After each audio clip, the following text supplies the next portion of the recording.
დიდება იესოს. მე მინდა რამდენიმე სიტყვა თქვა საკურთხის შესახებ. ჩვენ ვიცით, რომ როდესაც ადამიანი ოჯახში გარდაიცვლება, როგორც წესი, გარკვეული დროის შემდეგ უკეთებენ მას საკურთხს.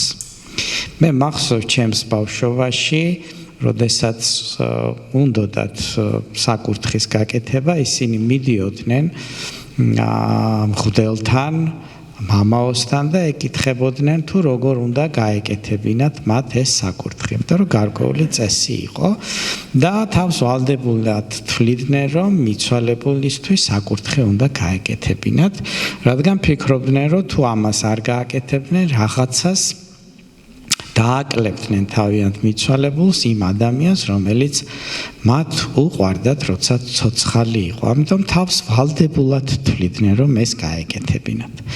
ეხლა ჩვენ დღევანდელ დღეს უკვე როდესაც ადამიანს რაღაცის გაკეთება უნდა, არის სასულიერო პირი, მასთან მიდიან, თუმცა შეიძლება სხვადასხვანაირად უთხრა სასულიერო პირებმა და ვერ გაიგოს ადამიანმა რომელია სწორი, მაგრამ დღეს გვაქვს ჩვენ სოციალური ქსელები და ჩვენ შეგვიძლია მოვიპოვოთ ინფორმაცია, როგორ ფიქრობს ესა თუ ის რელიგიური ინსტიტუცია,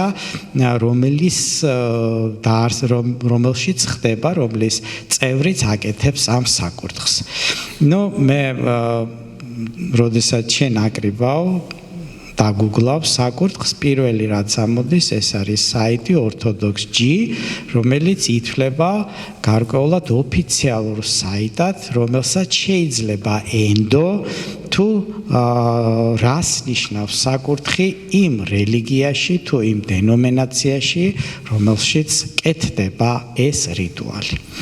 და მე ხლა ამოვიწერე ეს და ჩვენ შეგვიძლია წავიკითხოთ და ვიცოდეთ თუ რას ნიშნავს საკურთხი და რატომ აკეთებენ მას და რა დატვირთვა აქვს მას, სწორია ეს თუ არასწორი არის. რას ვკითხულობთ? საკურთხი არის მიცვალებულის სახელზე მომზადებული ტრაპეზი, რომელსაც მღვდელი აკურთხებს. ანუ საკურთხი არის მიცვალებულის სახელზე მომზადებული სუფრა, ანუ საჭმელ-სასმელი. იქ შეიძლება კვახი მოხარშო, დაუშვათ ხაჭაპური იყოს, მოხარშული სიმინდი იყოს, რაღაც საჭმელი, ხო? და ეს არის მიცვალებულის სახელზე. რას ნიშნავს მიცვალებულის სახელზე, ხო? მაგალითად, ჩვენ შეიძლება ვთქვათ, რომ იცით რა, მოდით ის პიროვნება მამა ჩემი ან დედა ჩემი რო გარდაიცვალა, ამ დღეს გარდაიცვალა და მოდი შევიკრიბოთ, გავიხსენოთ, ვისაუბროთ მათ შესახებ და თან პატარა სუფრაც გვექნება. ეს არ არის საკურთხი. ეს არის მისი გახსენებისთვის გაკეთებული სუფრა. ჩვენ ვიკრიბებით იმიზნით, რომ ის გავიხსენოთ და ეხა საჭმელს მიტოვჭამთ, რომ მოგშივდა, შეიძლება ყავა დავლიოთ, შეიძლება ტკბილის სუფრა იყოს, გაგიმასპინძლდეთ, ეს სხვა არის. საკურთხი არის, როდესაც მის სახელზე კეთდება საჭმელი და რომელსაც მღვდელი აკურთხებს. მაგალითად, თუ დღეს ჩვენ ვთქვათ, აი კეთი ამბობს, რომ დღეს მსახურების შემდეგ 5-10 წუთით შევიკრიბოთ სიყვარულის მსახურება, რომ ვისაუბროთ, ვის დავეხმაროთ, ხო? და ისინი ავიდნენ ოთახში, დასხდნენ და საუბრობენ თან თქვენს, რომ მოდი აგერ პატარა შოკოლადია, პატარა პეჩენია არის, ორცხობილა, მოდი ყავა დავლიოთ, ჩაი დავლიოთ და ეს არ იქნება ამ მსახურების სახელზე მოწყობილი სუფრა. მაგრამ თუ მიავალ და დავიწყებ, უფალო შენ აკურთხე ეს საჭმელი, რომელიც მიძღვნილი არის ამ მსახურებისადმი, ეს უკვე არის სულიერი დატვირთვის. ის შოკოლადი და ის ყავა იძენს სხვა დატვირთვას სულიერ სამყაროში და მას ძალა ეძლევა. მიხვდით ძვირფასება. ანუ საკურთხე ეს არ არის უბრალო საჭმელი. ეს არის სულიერ სამყაროში რაღაც რიტუალი, რომელსაც სულიერი დატვირთვა და თავისი ძალაუფლება აქვს. ანუ საჭმელი იქცევა ძალაუფლებად. ანუ საკურთხი არის უკვე სულიერ სამყაროში, ამ შემთხვევაში ქრისტიანულად შეფუთული სულიერი დატვირთვის. შენ შედიხარ სულიერ სამყაროში, შენ შედიხარ რიტუალში. ახლა რა საჭიროა ეს ყველაფერი? რა საჭიროა ეს რიტუალი? ამ დროს ნახეთ ძვირფასებო, ამ დროს როდესაც საჭმელია გაკეთებული და ნაკურთხია ისა. უკვე შენ სულიერ სამყაროში შედი. ამ დროს მიცვალებულთა სულის საოხად, ანუ საშუამდგომლოდ დასახმარებლად კითხულობენ ლოცვებს, ანთებენ სანთელს, აკმევენ საკმეველს, ასხურებენ აიაზმას, ანუ ნაკურთხ წყალს. ანუ შეხედეთ ახლა, მე მინდა რომ კარგად წამოვყვეთ ძვირფასებო და დაინახოთ ეს ყველაფერი. პირველი აბზაცი იყო რაზე? რომ საკურთხი არის მიცვალებული სახელზე გაკეთებული საჭმელი, რომელსაც აკურთხებს მღვდელი. ახლა მეორე აბზაცი უნდა იყოს, რომ ეს საკურთხი, ეს საჭმელი რას აკეთებს მიცვალებულისთვის. ამ დროსო, რომელ დროს? ანუ თითქოს ისე არის, რომ ეს საკურთხი რო გაკეთდა და რო იკურთხა, ამ დროს ესე იგი დევს ეს საჭმელი ჩემს წინაშე ნაკურთხი და ამ დროს იმისათვის რომ მიცვალებულს დაეხმარო, საჭიროა ლოცვა, სანთელი, საკმეველი და წყალის წხურება. კი, მაგრამ ეს ყველაფერი ამ საჭმლის გარეშე არ შეიძლება გაკეთდეს. რა საჭიროა, რაში ჭირდება ლოცვის კითხვას, სანთლის ნთებას და საკმევლის კვევას და წყლის წხურებას საჭმელი და კურთხევა. არ ებმება ეს. მე ხლა ეს ყველაფერი შემიძლია გავაკეთო, თუ აქ ყავას არ დამიდგამ გვერდით. ნახეთ ძვირფასებო, წარმართული რიტუალიდან როგორ გადავიდნენ ვითომ ქრისტიანულ რიტუალზე. აქ საჭმელი ისი არის შემოტანილი, რომ არავითარი ბმა არ აქვს ლოცვასთან. ეხლა მეორე საკითხი არის, რომ ჩემი აქ ლოცვა და სანთლის ანთება მიცვალებულს თუ მიეხმარება, რომ შეუმსუბუქდეს. საოხად ნიშნავს საშუამდგომლოდ, შესამსუბუქებლად. რა უნდა შეუმსუბუქდეს მიცვალებულს? ეს ცალკე საკითხი არის, რომ მხოლოდ იესო ქრისტეს სისხლი არის ის, რომელიც გვწმენთ ცოდვისაგან და არც ამსუბუქებს. ღმერთის სიტყვაში შემსუბუქება არ არის. ღმერთის სიტყვაში არის სიკვდილი და სიცოცხლე. რა საკვირველია, გარდაცვლილი სული საკვებს არ გეახლებათ.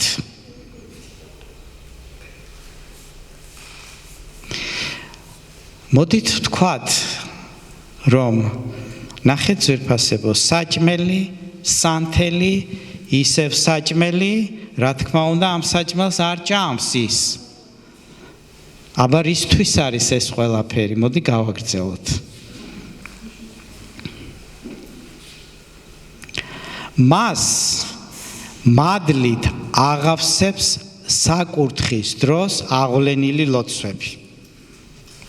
ესე იგი, საკურთხი რო არის, საკურთხთან ერთად ლოცვები აღავსებს მადლით.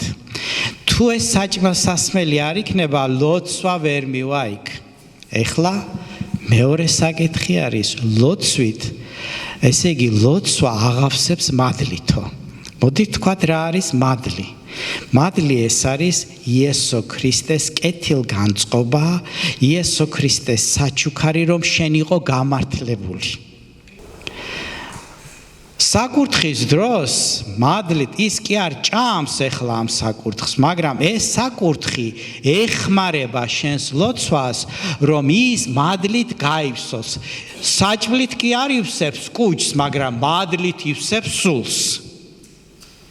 ანუ ეს საჭმელი, ეს კვახი მოდის შენ ლოცვებში, ეს ლოცვები გარდაიქმნება მადლად და შედის მის სულში. საკურთხზე ყოველთვის ამზადებენ კოლიოს, ანუ წანდილს. ანუ ყველანაირი იქ თუ წანდილი არ არის, ლოცვას აზრი არ აქვს. აი წანდილით მოდის მადლი იესო ქრისტესი. თუ აქ წანდილი არ არის, ის მადლით ვერ აღივსება. აუცილებელია წანდილი იყოს. ამ ტრადიციას საინტერესო ისტორია აქვს. ახლა ისინი ამბობენ, ასაბუთებენ უტყუარ ისტორიას, ამბობენ, რატო უნდა იყოს წანდილი აუცილებლად, თუ წანდილი არ იქნა, მადლი არ გექნება. მადლი და წანდილი არიან კავშირში ერთმანეთთან. ახლა მოდით ისტორია, რომელსაც ჩვენ უნდა დაუჯეროთ და უნდა ვირწმუნოთ, რომ წანდილი აუცილებელი არის. კონსტანტინოპოლის მეფემ იულიანემ უარყო ქრისტე და დაიწყო კეფთაყვანისმცემლობა. მას სურდა ევნო ქრისტიანებისათვის და მეფე იულიანემ უბრძანა ქალაქის თავს, მარხვის კვირაში ყოველდღე ჩუმად შეებღალა ბაზარში გასაყიდი სანოვაგე სამსხვერპლო ცხოველთა სისხლით და ქრისტიანები ამით გაეუწმენდურებინა ნაკერპავის ჭამით. მეფის ბრძანება შესრულდა. ნახეთ ძვირფასებო. ანუ მეფემ უბრძანა, რომ ბაზარში ხორცი დაუშვათ, ხო, ჩვენ პავლემოციკული ხორცზე გვეუბნება.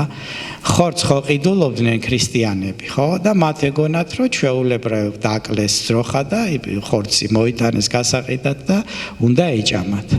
მაგრამ ჩუმად შენ ეს ხორცი ჯერ მიიტანე კერპთან, შესწირე და მერე მიიტანე ბაზარში, ისე რომ არ გაიგოს ქრისტიანებმა. და ქრისტიანი რო იყიდის ამ ხორცს, ხო ნაკერპავს იყიდის, მას კი გონია რომ არ არის ნაკერპავი, მაგრამ ნაკერპავს შეჭამს და გაუწმინდურდება. რა არის აქ კაზუსი?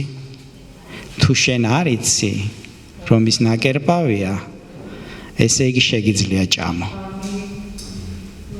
ანუ აქაც არ აქვთ სახარება წაკითხული ღმერთის სიტყვა.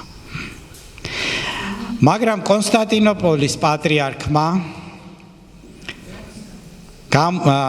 კონსტანტინოპოლის პატრიარქს გამოეცხადა გარდაცვლილი წმინდანი თეოდორე და გაუმხილა საიდუმლო, რომ სანოვაგეში რომ სანოვაგე ნაკერპავის სისხლით იყო შებილწული და ურჩია მის ნაცვლად მიეღოთ კოლიო, რაც არის თაფლისაგან თაფთან ერთად მოხარშული ხორბალი. ხედავთ კოლიო საიდან მოვიდა. ამიტომ აუცილებელია კოლიო იყოს.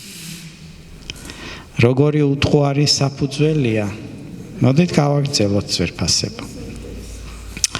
ქრისტიანებმა შეიძინეს ხორბალი, კოლიო მოხარშეს და მთელი კვირის განმავლობაში აქედან ჭამდნენ. ასე გადაურჩნენ მარხვის დარღვევას ქრისტიანები. წანდლის გარდა ტრაპეზეც უნდა იყოს პური, ღვინო, ზეთი და კერძები, რომელთა გაკეთების სურვილიც მიცვალებულის ახლობლებს ექნებათ. მარხვის პერიოდში მხოლოდ სამარხო კერძებს აკურთხებენ, ხსნილში კი სახსნელო ტრაპეზის მომზადებაც შეიძლება.